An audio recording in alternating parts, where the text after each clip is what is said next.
special. And every time I always think about that moment, that very moment in which everything was born. And this is why with the Italian Red Cross volunteers, some years ago, we decided it was a good idea to have this march. Think about that very moment, think about that ladies. Because as I always say as a joke, but it's not like a joke, our founder, Henri Dunant, I think, reading about his books, about his history, he had quite a big ego. So, being a visionary, he was a great man. So he found the Red Cross. He was able to make the powerful countries to sit and to sign the first Geneva Convention. He created the International Committee of Red Cross. But what really, you have to read through his words and about what has happened in that very moment that is always able to inspire me, even in this very difficult moment for the humanitarians. In this very difficult moment for the humanitarians. We were in the middle of our independence war. Think about it. And think about how big was the sense of nationalism in Italy in that very moment. We wanted our freedom.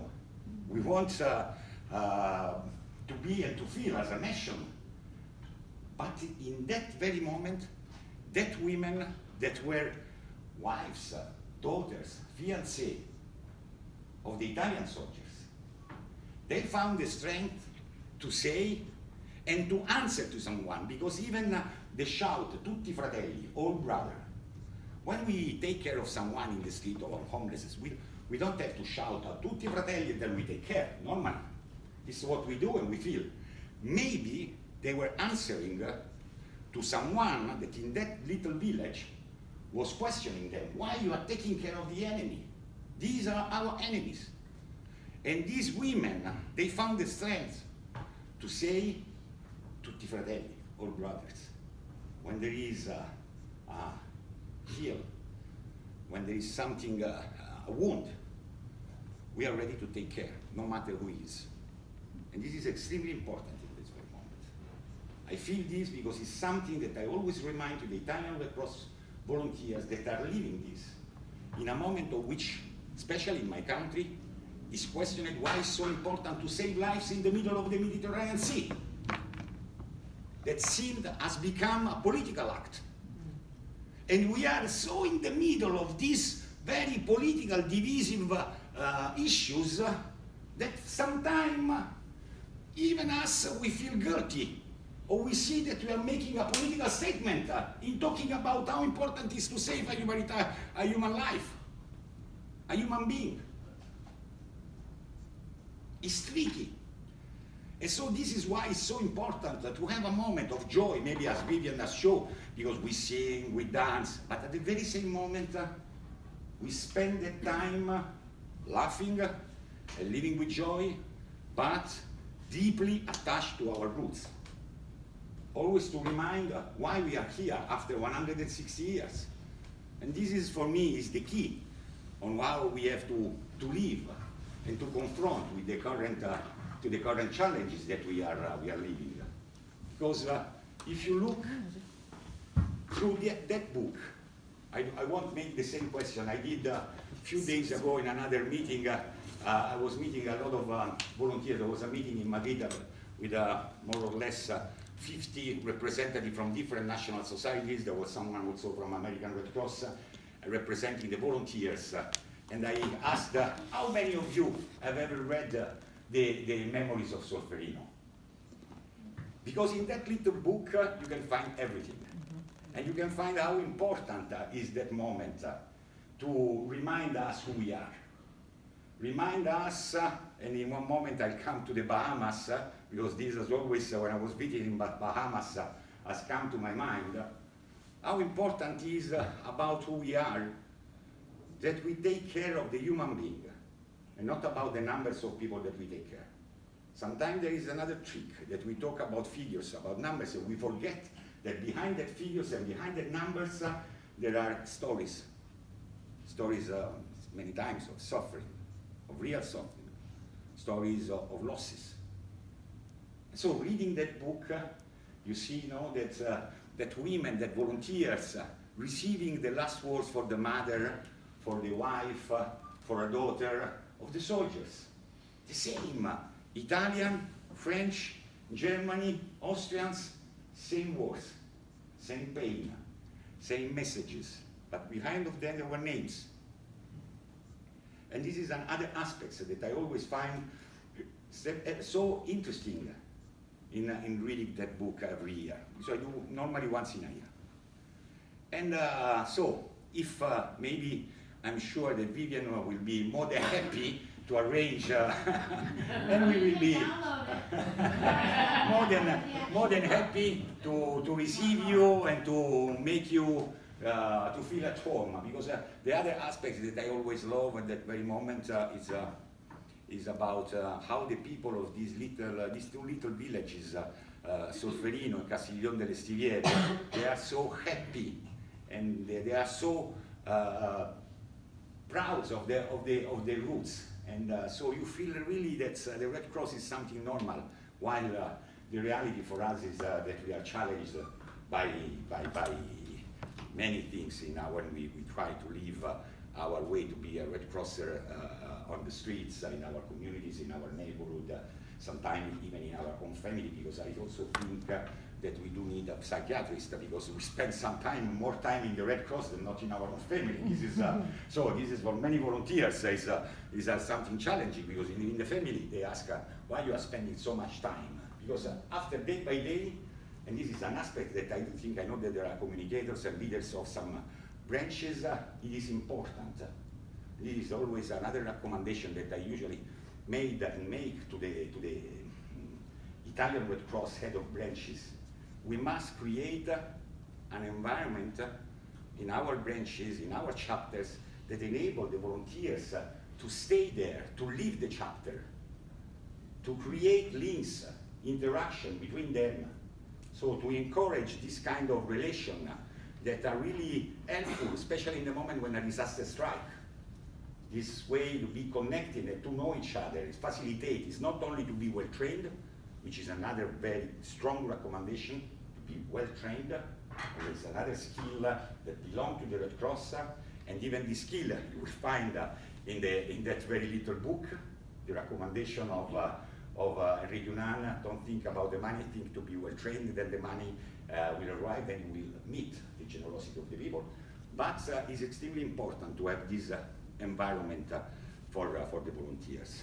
And this I was thinking of visiting the Bahamas Red Cross just a few days ago, when I met our staff, even your staff deployed there, coming from different countries, working with big numbers, unfortunately, because thousands are affected, and the level of devastation is something that I experienced for my very first time.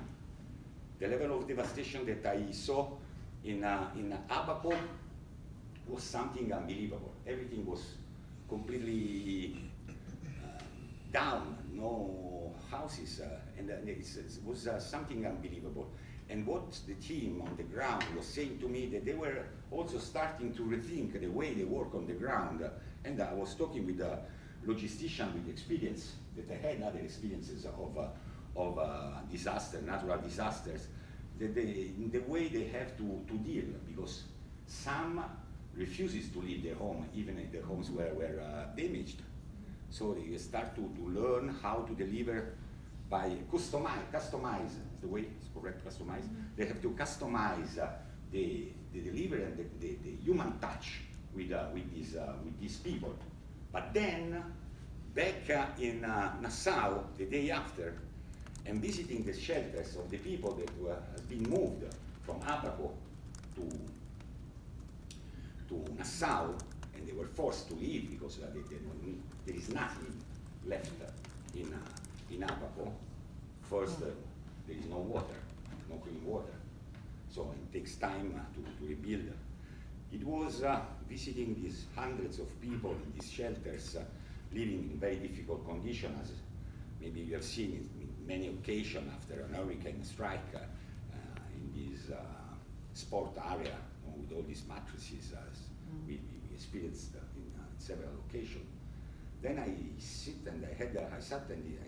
had some discussion with some of them, And after a few minutes that you engage in the discussion, you see people that the tears start to come out, and you find difficult to dry them, because then when a father starts to tell you that he has no news about the daughter that disappeared during the hurricane, that reminds me, because a few minutes ago we were talking about we have to do this, how many shelters, about number, which is of course very important. But then the decision that we took immediately after, was to increase the number of people to be deployed for the psychosocial support, to have an individual as much as we can, of course, as much as we can, to have to get in touch on a personal basis, because this often is what the people need when a disaster strikes. And the other aspects on which I think is extremely important that we start to rethink is the way we deal with the climate change. So deny or not, even this has become sometimes a political issue. Wording on climate change has become so delicate that even in the Red Cross, no, it's better not to use this word, not this government can become upset if you use this other verb. So it's about, but there is one fact. I don't care about what caused the climate change, if it's the natural cycle or if there is a consequence of the human action, is a man-made disaster. Let's call as in my opinion is, in our opinion of our scientists of the Climate Center of the Red Cross, but it's about the consequences that the people are living. Cycle or not, hurricanes are becoming more devastating. Floods are becoming more intense, frequent. Devastation will be something that we will start to experience more frequently. So it's about mitigation, adaptation, and to create resilience in the community. So it's a way even to identify someone in the branches, in the chapters, that can create this link with the community to create more awareness. We were very strong in the first response, but it's time also to disseminate culture. It's extremely important.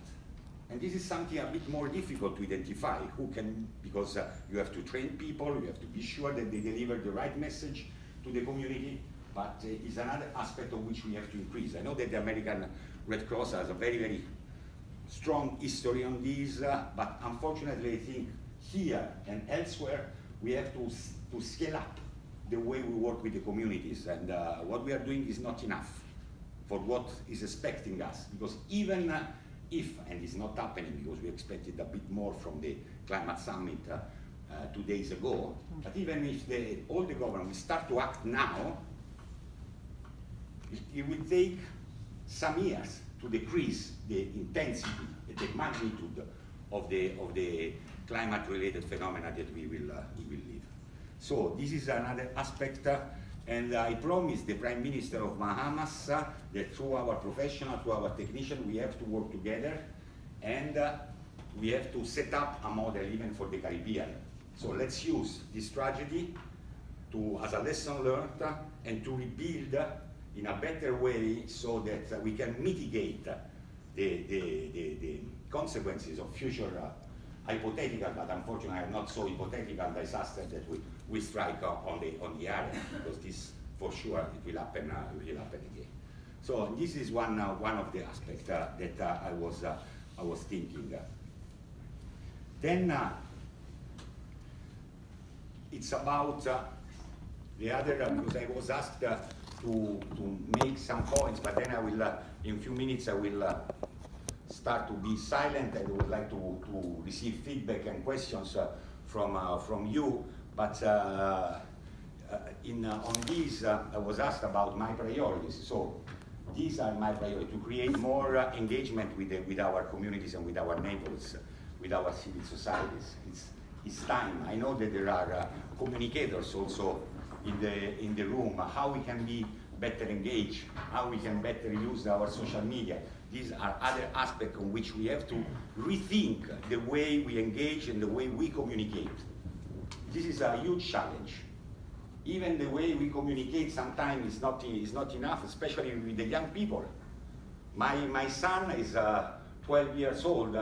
When I started to use Facebook, I felt so young and so energetic. My son never used Facebook.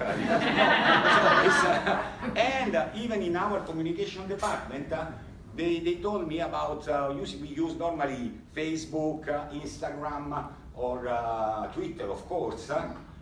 Now they discover too, because my son is using that one too, TikTok or TikTok, something like that. I didn't know, I have to admit. I don't know how many millions. 250 million views. 250 million views in a few days of one message that we delivered through the channel. While we are struggling for a few hundreds likes on Facebook and complete different way to communicate, complete different way to engage. So we have to admit that we do need young people with us. We do need young people to feel committed because they use a complete different language from one. The millennials are completely different. And this is something that is extremely important for us. There is, I have two sons. One is 24, the other one is 12, close to 13. And the first one used the PC or the others maybe more to play. Then, from that generation, they are using now finally to study. No, you see, you enter in the room, you find them with the iPad, and when they in Skype with a friend, what are you doing? Because you start to shout, thinking that we are doing our homework. Look, this is what we are looking for. And you feel ashamed because you started to shout in the room because you were used to use that tool only to play. This is for sure. But we are in a completely different moment. It's really challenging. And I'm sure that also is something that you are experiencing more and more in this country, because it's something that is affecting especially the Western countries, is about loneliness. Loneliness is the biggest disease that we are living. And this is something that we have to face. When we talk about vulnerabilities, it's not about only what you can see and experiencing just immediately. Something that a few days ago, one of our volunteers, one of the most active in the branch of Rome of the Italian Red Cross, made suicide. Why no one of us wondered what's going on? Twice evening for a week, he was with us delivering to the homeless. Very active when we had active with the tent and making activities on the street, presenting our campaigns or other. And well, imagine how big was his pain inside. And too many people now is passing through this experience. And in the next, what are the forecasts for the next years? That just as an example, from here to 2030, it seems that more than 30% of the cars will be with no driver in 12 years. That means that also we have 30% of driverless, professional one. So unemployment of people that will not find a position in the life, an orientation in the life. And this is a challenge that we have to anticipate and to think how we must. So I think it's our duty when we think about vulnerabilities. It's not something always big. Of course, we are strong, we are ready, we don't have to lose our skills. But I think that it's time to understand how we can engage with our communities, with our neighborhoods, to better work. Because the good that we have as a Red Cross, it's like you talk about Médecins Sans Frontières, Doctor Without Borders, they have one precise skill, which is health. Save the children, clear target. This big Red Cross means everything. So it's up to us and this is something that can enrich our branches. So having groups of volunteers able to work on some specific issue, not only one, because the society is changing. We started to work, of course, this is maybe as an example that worked more for my society, but maybe I can give you, because here we have the universal health coverage, so no one has to pay in Italy for, but 6 years ago, we had to pay for the ambulance. So the focus of the Italian Red Cross was the ambulance. We have 10,000 ambulances in our branches till now. But during the years, we started to sell services to our health system. So are we a company or are we an organization that want to take care? It is important to sell services to provide income, but then this is not our core. It's good to sell services, but then you have to go those who are without, they are not granted. And those who need an ambulance in Italy now are granted from now more than 35, 40 years. They don't need to pay anything. So it's time to watch. And in the recent years, we moved more to the social activities because we identified this one as a priority in our country. So the leaders, in my opinion, and this is my biggest reason of concern, must be innovative. Innovative in thinking and in anticipating the trend of their own countries, of their own communities. It depends, local, regional, national, and international level. This is the big responsibility of the leaders and the responsibility of the communicators to accompany them in dealing with these big challenges. This is it's my big concern, because in time on which we live in a very polarized, on which, as I said, I'm back on this point because it's very important, because I've been criticized. You are taking side when I spoke out, and maybe some of you, Josh, remember, I've been very vocal about the migrants, but not because the countries are not the right to protect their own borders. It's because the human dignity. And not because you have to protect the border, that you don't have to save lives stuck in the Mediterranean that are at risk to die. Even if it was their choice, even the suicide is this choice. Does it mean that we don't try to save him or her? Then we have our own legislation. But don't touch this strong pillar of our identity. Save lives. And when it comes to this point, it seems that you are talking about something political, which for me is completely unacceptable. It's completely unacceptable. And we have to protect this aspect. Because if we withdraw one step, at the end, maybe we can only talk about really very few things. When a mayor in my town make the life of the homeless impossible, it's my role to advocate in a very polite form, in the best form that I can, to try to protect the dignity of the human beings. Talking, of course, I talk about the experience that I'm having also as a national president of a national society. But I'm experiencing that at the international level, visiting the national societies, more or less we are living the same challenges, especially in the Western countries. The Western countries are living a very difficult moment, and it's up to us to take the lead with the community. That is not political. We must to find the same strength that women had that moment, and starting to change the way the community is dealing. We are not touching the identity of the so-called sovereignist if we say we have to save lives. We are not questioning the political idea of anyone, but let's protect some values that are the base of our civilization, I would say. Don't fall in this trap, in this trick. Then, you have these questions that are related. I have to try to reach the largest audience possible. I think that maybe so I could talk, but I don't want to repeat myself. It's just and then it's about what I've learned about as a in this new role.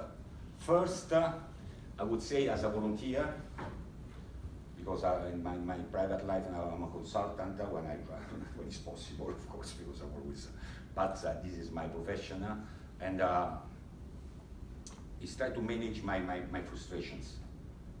This is my, because of course as a dreamer, you know, you always do see improvement and something concrete, or maybe even to try to manage, because being not a diplomat, sometimes it's very difficult to deal with people that you dislike, not personally, but about the ideas that they are, and try to have access, and protect the access to those in need. And this is the biggest exercise that I'm doing, and I'm learning on the job, because it's extremely difficult, because the president of the federation is not a professional. Peter, the president of the IFRC, is a diplomat by profession, so he's more experienced with a strong background on this, being polite, etc. I should be, and I feel that I'm the voice of the volunteers. And I remember, and I cannot forget, one of the best moments that I ever had in my life, when I was, my frustration, I freed my frustration, and I made a press conference very tough, when after 300 people died in the Mediterranean Sea. And I cannot forget, I was then, at the end of that press conference, I thought that this time I will be kicked out, I made a and on the opposite, where I was in Sicily, because it happened very close to the Sicily, I remember 3 of the volunteers were coming and hugging me, and said, finally, too many dead bodies we managed without no one saying one word about this. So sometimes we have to be courageous. It's not speaking against the political side, but in taking side for humanity. So, and this is another challenge, because in time, when we started, of course, there were no radio, no TV, no social media, no something, some newspapers. But now everything is well known in a few seconds. And how we can position ourselves in this very competitive environment, because of course, I'm very aware that you have to struggle to find funds, which is our main challenge. But taking side for humanity, paid back. Well trained and taking side for humanity. These are the 2 aspects on which we cannot withdraw, or 1 centimeter.